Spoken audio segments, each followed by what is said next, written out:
जहाँ पे कुछ काम हो रहा है, जहाँ पे बहाली हो रही है, बवाल भी तो वहीं पे हो सकता है। रिजल्ट आने के बाद जिस तरह की शिकायतें मिली है सोशल मीडिया में भी, और अभ्यर्थी हमारे पास भी आकर के ये बात बता रहे हैं, तो निश्चित तौर से हम चाहेंगे कि सरकार इसमें तत्काल हस्तक्षेप करे। तो जब सीट खाली है तो फिर योग्य अभ्यर्थियों को आप बाहर नहीं रख सकते हैं। सरकार से मांग भी कर रहे हैं और सरकार को लेटर भी देंगे, और आने वाला भी दीजिएगा। निश्चित तौर से हम माननीय मुख्यमंत्री महोदय को, बीपीएससी को और शिक्षा विभाग को इस पर पत्र देंगे। नमस्कार, हमारा नाम है समरीन और आपने देखना शुरू कर दिया है लाइव सिटीज। हड़बड़ में बयां और कनपट्टी में सिंदूर वाली कहावत तो आपने सुनी ही होगी।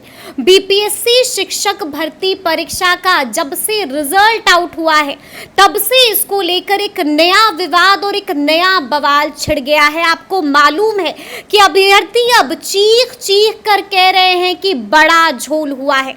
तो आज हम इसी मौजू पर बातचीत करेंगे, और इस मौजू पर बातचीत करने के लिए हमारे साथ सीपीआई-एमएल के विधायक हैं संदीप सौरव जी। तो सबसे पहले तो बहुत बहुत शुक्रिया बात करने के लिए। जी शुक्रिया जी।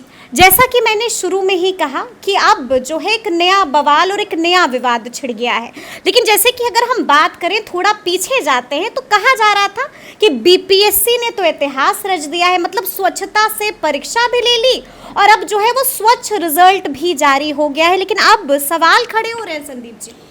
कि जहाँ पे कुछ काम हो रहा है, जहाँ पे बहाली हो रही है, बवाल भी तो वहीं पे हो सकता है। जिस इलाके में बहाली ही नहीं जी, जिन राज्यों में कोई बहाली सरकार कर ही नहीं रही है, हाँ। वहाँ तो कोई बवाल नहीं है। तो बिहार में अभी जो शिक्षक बहाली हुई है, और सारे अभ्यर्थियों के माध्यम से ही हम लोग को जानकारी मिली कि परीक्षा तक जी इसमें कोई शिकायत किसी को नहीं थी। हाँ। और अपने आप में लेकिन इतनी कह रहे बड़ी रिजल्ट बहाली के में लिए, झोल। हाँ, इतनी बड़ी बहाली के लिए आप परीक्षा आयोजित करवा ले रहे हैं, उतने सीटों को आपने घोषित कर दिया, तो ये तो महत्वपूर्ण कदम है। अब जहाँ तक रिजल्ट आने के बाद जिस तरह की शिकायतें मिली है सोशल मीडिया में भी, और अभ्यर्थी हमारे पास भी आकर के ये बात बता रहे हैं, तो निश्चित तौर से हम चाहेंगे कि सरकार इसमें तत्काल हस्तक्षेप करे। और देखिए, 7वें चरण की बहाली है, 6ठे चरण तक, और इसका इंतज़ार लंबे समय से बिहार के हज़ारों नहीं लाखों अभ्यर्थी कर रहे थे। और वैसे में अगर इस तरह की शिकायतें आ रही हैं, ये कहा जा रहा है कि जो एसटीईटी का नंबर, एसटीईटी की जो योग्यता था वो कंपलसरी था, उसमें जिन राज्यों में, बाहर के राज्य में चूंकि एसटीईटी नहीं है, वहाँ के लोग अगर यहाँ पे एसटीईटी अनिवार्यता वाले विषय में उत्तीर्ण करके फाइनल रिजल्ट में आ रहे हैं, तो ये तो देखना पड़ेगा। सवाल खड़े होंगे। तो वैसे लोगों को आपको चिन्हित करना पड़ेगा, क्योंकि आपको विज्ञप्ति के अनुसार चलना है। विज्ञप्ति में आपने ये घोषणा किया था कि हम एक व्यक्ति का, एक परीक्षार्थी का एक ही जगह रिजल्ट देंगे, वन रिजल्ट वन कैंडिडेट। तो आपने 3 जगह रिजल्ट क्यों दिया है? जो नियोजित शिक्षक पहले से हैं, वो पहले से ही टीचर हैं, वो एक पद पे बैठे हुए हैं, और सरकार ने ही कहा है कि हम उनको राज्यकर्मी बनाएंगे।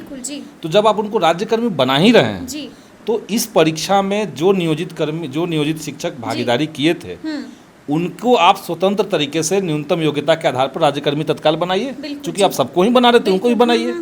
लेकिन ये कहना कि जो घोषित पद है उन पर उनको गिनती करके उससे पद भर लेंगे, तो ये सरासर गलत है, ये अतार्किक है। और इसीलिए हम सरकार से ये मांग कर रहे हैं कि जितने इस तरह की शिकायतें आई हैं अभ्यर्थियों के माध्यम से, और उसको सरकार तत्काल संज्ञान में ले, और संज्ञान में लेकर के जितने रिक्त पद बचे हुए हैं, उन रिक्त पदों के लिए तत्काल दूसरी लिस्ट जारी करे, और एक भी सीट खाली न रहे। ये किसी भी आयोग की जिम्मेदारी है जो परीक्षा ले रहा है। तो आपने जब क्राइटेरिया तय कर दिया, आपने न्यूनतम एक योग्यता तय कर दिया कि इसके ऊपर आप आ गए तो आप पास हो गए, यानी आप योग्य हैं शिक्षक बनने के लिए, बशर्ते कि आपके लिए सीट खाली हो। तो जब सीट खाली है तो फिर योग्य अभ्यर्थियों को आप बाहर नहीं रख सकते हैं। ये सिंपल है, और ये बहुत नेचुरल जस्टिस इसी को कहते हैं। तो किसी भी परीक्षा में नेचुरल जस्टिस को पालन किया जाए। तो हम तो सरकार से मांग भी कर रहे हैं, और सरकार को लेटर भी देंगे, और आने वाला भी दीजिएगा। निश्चित तौर से हम माननीय मुख्यमंत्री महोदय को, बीपीएससी को और शिक्षा विभाग को इस पर पत्र देंगे। और जो आने वाला विधानसभा का सत्र है उसमें हम पहले ही ये सवाल लिख करके दे चुके हैं और हमें इस पे जवाब चाहिए और अभ्यर्थियों को न्याय मिले। देखिए, जैसा कि मैंने बताया कि अब इसको लेकर एक नया विवाद छिड़ गया है, तो अब हम देख रहे हैं कि लोग अलग अलग तरह की मांग कर रहे हैं। मतलब अब इस मुद्दे पर खूब सियासत भी हो रही है। जीतन राम मांझी ने भी कह दिया है कि अब इस मुद्दे की उच्च स्तरीय जांच होनी चाहिए, तो कोई सीबीआई जांच की भी मांग कर रहा है। सीबीआई जांच का क्या है, तो सीबीआई क्या काम कर रहा है, केंद्रीय एजेंसियों का क्या रोल इस दौर में है। यहाँ तक कि जिन राज्यों में आचार संहिता लग गया है वहाँ पे भी केंद्रीय एजेंसियाँ क्या ही कर रही है आपको पता है। लेकिन हम ये चाहेंगे कि जो भी बहाली हुई है जी, इसमें त्रुटियां जो है उसको चिन्हित किया जाए। ये चिन्हित होने वाली चीज़ें हैं।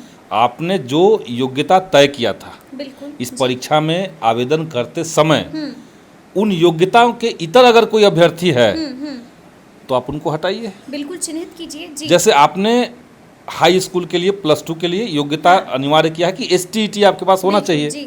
तो जो अभ्यर्थी बगैर STET के हैं और दूसरे राज्य के अभ्यर्थियों के पास चूंकि STET डिग्री हो ही नहीं सकता है, क्योंकि STET की जो परीक्षा हुई थी उसमें कंप्लीट डोमिसाइल लागू था, तो बिहार के ही बच्चे उसमें STET में हैं।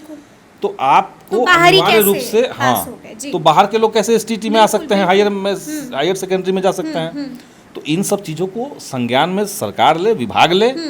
और ये कोई जवाब नहीं हो सकता है कि विभाग जो है वो ऑटोनोमस है, विभाग अपने मन से करेगा, क्योंकि अल्टीमेटली जवाबदही सरकार की बनेगी। जनता जो है वो बीपीएससी के प्रति जनता की जवाबदेही नहीं बनती है। बीपीएससी जवाबदेह नहीं है, जवाब सरकार है। इसलिए सरकार को इसमें तत्काल हस्तक्षेप करके जो रूल रेगुलेशन है, जो घोषणा पत्र है, उन तमाम चीजों को फुलफिल किया जाए, उसको माना जाए, नोटिफिकेशन को फॉलो किया जाए। लेकिन आज भी हमने एक दृश्य देखा था, आपने भी देखा होगा कि लगातार जो है अभ्यर्थी पहुंच रहे हैं बीपीएससी ऑफिस के बाहर, और आज जब वो पहुंचे तो आज उनके साथ प्रशासन ने धक्का मुक्की भी कर दी। कितना जायज तो ये अभ्यर्थियों के साथ ऐसा सुलूक, संदीप जी, कितना जायज? अब ये तो हमने देखा नहीं कि क्या हुआ वहाँ पे, लेकिन अगर ऐसा कुछ हुआ है तो अनफॉर्चुनेट है। और बीपीएससी को चाहिए कि इस तरह से जितनी भी शिकायतें आ रही हैं लोगों की, अगर वो जेन्युइन है तो उनको अपने कंसर्न में लेकर के उन त्रुटियों को दूर करे। पद खाली अभी भी बचे हुए हैं, अभ्यर्थी न्यूनतम योग्यता पास करके आए हुए हैं, तो इन सब लोगों को सरकार को चाहिए कि नेक्स्ट सूची जारी करके इनको समाहित किया जाए। सेकंड मेरिट लिस्ट, ठीक है। अच्छा, ये भी कह रहे हैं अभ्यर्थी कि अगर निदान नहीं होता है जल्द से जल्द तो हम लोग एक बड़ा आंदोलन करेंगे। तो क्या आपको लगता है कि अब एक बड़ा आंदोलन हो सकता है? हुई, माने अभ्यर्थियों के पास तो ये अधिकार है जी। अगर उनको लग रहा है कि नियमतः जो है, नियमतः वो सही तरीके से उत्तीर्ण हैं, जो डॉक्यूमेंट उनके पास चाहिए वो है, इसके बावजूद सीट खाली रख करके इनको बाहर रखा गया है या गलत तरीके से सीटों को फुलफिल किया गया है, नियोजित शिक्षकों को काउंट कर लिया गया है, तो वो आंदोलन करेंगे। तो उनका आंदोलन करने का अधिकार है, जायज है निश्चित तौर से। तो मतलब आप ये कह रहे हैं कि अगर नहीं सुनवाई होगी तो फिर से एक बड़ा आंदोलन रखा हुआ है, हो सकता है ना जी, बिल्कुल। तो आप जान ही रहे हैं, अगर इतनी बड़ी संख्या में अगर अभ्यर्थी नाराज रहेंगे, जिस तरह और देखिए कोई फेल कर गया वो इश्यू नहीं है जी। लेकिन बात है कि न्यूनतम योग्यता अगर वो उसने उत्तीर्ण किया हुआ है और सीटें खाली हैं, तो उसका तो अधिकार है कि हम उस पद पर चले जाएं। कोई भी परीक्षा में न्यूनतम योग्यता रखने का मतलब क्या होता है? मतलब उसका होता है कि आप इस अंक को अगर पार कर आप एलिजिबल हो गए, तो आप एलिजिबल हैं पढ़ाने के लिए, बशर्ते कि आपके लिए सीट अवेलेबल हो। ये हो सकता था कि सीट अगर मान लिया 30 आपने रखा है न्यूनतम योग्यता, और सपोज कीजिए 60 नंबर पे ही सीटें भर गई, तब तो अलग बात है। लेकिन अगर आपने 40 तक देखा या 50 तक देखा और 30 आपने योग्यता रखा है और सीट खाली है, तो 30 से ऊपर और 50 के नीचे जो लोग हैं उनका अधिकार आप कमजोर कर रहे हैं। उनको देना चाहिए। एक आखिरी सवाल आपसे पूछेंगे, जिस तरह से आपने भी कहा कि अब आपने पत्र भी लिख दिया है और वो पत्र जो है जल्द से जल्द बीपीएससी को भी देंगे, शिक्षा विभाग को भी देंगे और सरकार को भी जाएगा, उस पत्र में क्या कुछ मांगे लिखी है? हमने यही मांग रखी है कि ये जो इस तरह की शिकायतें आ रही हैं, इन शिकायतों को तत्काल दुरुस्त किया जाए, सरकार संज्ञान में ले, और सीटें जो बची हुई है उसमें न्यूनतम योग्यता प्राप्त करने वाले जो अभ्यर्थी हैं उनको सेकेंड लिस्ट पे लाया जाए जी। हाँ। तो सुना आपने क्या कुछ कह रहे हैं संदीप सौरभ जी। देखिए साफ साफ कह दिया है कि हमने मांगे लिख दी हैं और साफ साफ कह दिया है कि इस मुद्दे को हमने भी उठाया है और अब तो सीएम नीतीश कुमार को पत्र भी लिख दिया है। तो अब देखना होगा कि आगे इस मसले पर क्या कुछ होता है। लेकिन इस तरह के तमाम अपडेट्स के लिए ऐसे ही हमारे साथ बने रहिएगा और देखते रहिएगा लाइव सिटीज। बहुत शुक्रिया।